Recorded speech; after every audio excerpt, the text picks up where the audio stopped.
Hello guys, in this video I am going to show you how to customize your profile on the UsedPanda application, but first I just want to mention, don't forget to subscribe to my channel because at 10,000 subscribers I am going to show you my whole YouTube revenue statistics and growth strategy, how to make money online. So let's jump into it. First of all, open the application on your phone.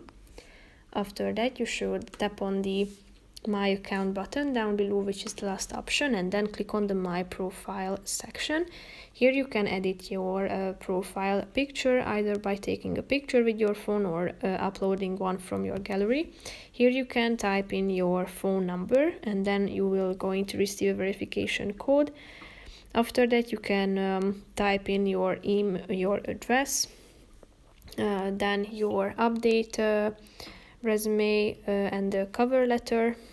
You can also update your username if you want to, and upgrade to business if you would like to upgrade to a corporate account.